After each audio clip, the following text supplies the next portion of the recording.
Hi, hello, my name is Robin Lambert, I'm 16 years old and living with cerebral palsy, but you guys know me as the T-Rex and you're watching My T-Rex Life. First off guys, I want to apologise if my face is looking a little bit shiny because it is a crazy 44 degrees Celsius here in Australia and I think I am actually dying. But anyway, today I'm going to do a bit of an update on a video I made a while ago on staring. I'm going to talk about this subject again because I've been going out and about a lot in the city over the holidays, the summer holidays, and I've been thinking about it and noticing a lot of different things when I've been out, specifically in my wheelchair. I wanted to talk about this today because I think it's an issue that's common among the disabled community. A lot of people talk about staring and you know, being stared at, but it's also something that a lot of people have differing thoughts and opinions on, I guess. So I just thought I would share some of mine today and just share what I've kind of been thinking about the whole issue as it's been happening to me quite a lot lately. I think the whole staring thing for me in particular might be a little bit different because I have I'm trying to create a kind of a unique look for myself, and I have, you know, my style is quite quirky, and I'm often quite androgynous when I go out, so I don't really dress like a typical teenage girl, but even being said, I do notice I get stared at a hell of a lot more when I go out in my wheelchair. I think the main reason for this is because of these perceptions that people have of disabled people, and in particular wheelchair users, of, you know, often this person that should be pitied and as a victim of their disability. Therefore they sort of think that, you know, they have this image of a person with a disability and it's just someone very ordinary looking and you know, someone that's, you know, not interested in their appearance or, you know, or fashion or anything like that because they have this disability and you know, they're a victim. So I think when people see me out and about in the streets, and you know, I've got this unique look going on, you know, and I'm pushing myself in my wheelchair, and I generally look quite athletic, and you know, I'm wearing these kooky clothes and I'm creating this look for myself, and it sort of challenges what people think about disabled people, and it goes against, you know, the stereotypes that they might have built up in their head. So I think it's kind of, rather than people staring at me because they're being rude, I think it's sort of almost a positive acknowledgement that they're like, wow, you know, it's almost educating them, like, wow, I've never seen that before, or, you know, I haven't really seen much of that around, and, you know, kudos, you know, that's cool, because I often find when I go out and I'm in my wheelchair, you know, I'll see people sort of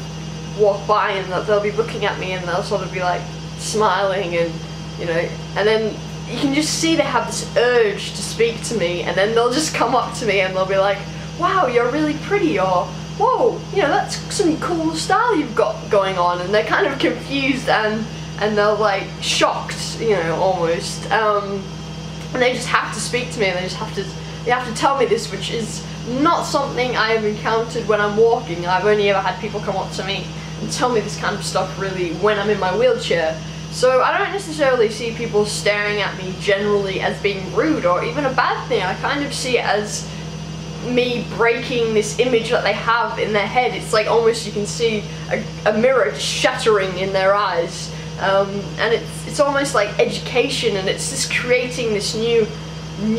image in their head of what a disabled person can be and not what they think I should be. I mean, sorry, I've got a list of things that I wanted to kind of say in this video. And like I said, I think a lot of it does have to do with my own personal style, my hair, just kind of the way that I dress. But you know, even when I went out the other day, I know this girl because she represented Australia in the Paralympics in wheelchair racing, and she's from WA. And I saw her out in the shops the other day, and she went up the escalator in a wheelchair, and she was rocking this midriff top, and she was looking, you know, she was looking good. She was looking really stylish, and even I sort of looked at her and was like, wow. And you know, as a disabled person, that's not something I should do. I shouldn't look at a person in a wheelchair and well, you know, I recognise that a lot of people are good looking, but I shouldn't be like, wow, that's cool because she's in a wheelchair and she looks, you know, amazing, like she looks good, like, because it should just be that, you know, normal ratio of, you know, able-bodied people looking good and some not looking good. It should be the same for wheelchair users, you know, but generally I think a lot of it's to do with upbringing, and I think it's definitely changing now. We're on the cusp now where there's so many teens just like me that are into fashion and into style and you know, just as, you know, interested in what they look like as most teenagers. And I think there's a lot of those now, and we're just on the cusp of this whole change. But I think a lot of it does have to do with the upbringing, you know. So, you know, some parents do bring their disabled children up to be, you know, victims of their disability. It's just the reality, and those kids don't tend to, you know, be interested in things like style and the like. So they're the ones that, you know, go with this whole idea that people have in their heads of disabled people. So like I said, I mean, I get it, you know, some people do just stare at us because, you know, there's not enough education out there. But I generally think, especially for myself, just people do stare because they're shocked and you know, that they're happy that they're seeing this. So I don't always see someone staring at me and be like, oh, why are you staring at me? Like, generally I smile at them and they sort of, you know, I smile at them and then they're like, you know, so it's I don't see it as a bad thing. And I think it's great that we're getting a lot of like models of diversity and you know, people on TV with disabilities, and I think there's a real energy building up within the community, and I really do believe we're on a cusp where we are going to see better representation in the media, and we are going to see more disabled models and disabled actors getting seen, and I think now is a very exciting time for us because, you know, it's gonna happen. I really do believe that, and I really do believe that we shouldn't be scared, and we should challenge what people think of us. And you know, the more people see that, you know, we don't live up to that idea that they have in their head. You know, there's a lot of us that have our own personalities and our own interests, and we are more than just our disabilities. So I've probably rambled on for quite a while, so I'm going to leave it there. But I hope you enjoyed this video, and I'd love to hear what you think, and you know, if you think you get stared at because of a certain reason, leave it down in the comments below. And if you've liked this video, please subscribe, and stay shiny guys, because I love all of yous.